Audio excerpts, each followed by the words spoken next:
If you bought a home in San Diego 20 years ago and want to sell it today, the government might hand you a $40,000 tax bill just for moving. Here's why and what Washington's doing about it. Back in 1997, Congress passed what seemed like a generous tax break. If you sell your primary home, you can exclude up to $250,000 in profits if you're single, or $500,000 if you're married, from capital gains taxes. At the time, when the median U.S. home price was around $146,000, that was amazing. Almost nobody paid taxes when they sold their house. But here's the issue. That exemption has never been updated, not once. It's still stuck in 1997 while home prices have nearly tripled. In San Diego, the median home price today is about $970,000. Now picture this. A veteran buys a house here in San Diego, here in 2004, using a VA loan for $350,000. Today, that home's worth over $1 million. That's a $700,000 gain. Subtract the $500,000 exemption and you're left with $200,000 in taxable profit. At a 20% federal capital gains rate, that's a $40,000 check to the IRS. That's the $40,000 reason so many longtime homeowners aren't selling. Economists call this the lock-in effect. Homeowners stay put because selling triggers huge taxes. It's freezing the housing market.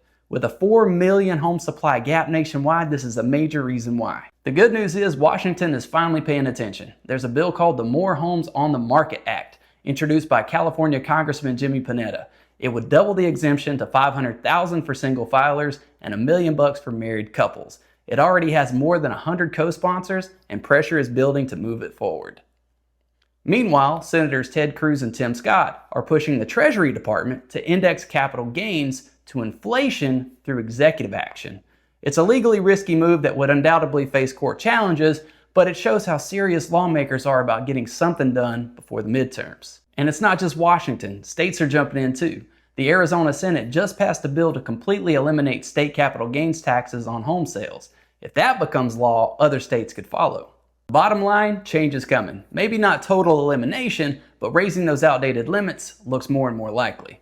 For homeowners here in San Diego, and especially for our veteran community, this could be a game changer. Unlocking this inventory would be the single biggest step toward helping younger families and fellow veterans get into homes of their own. I'm Matt Honeycutt with Home Free Realty. If you're one of those homeowners trying to figure out what to do, give me a call. We'll go over the numbers and build a plan. And if you want to stay on top of the real story in housing, come over here, give us a like, a follow, look for those 3 dots and see if you can add us to favorites. I thank you so much for watching, and we will catch you next week for another edition of Housing News. See ya.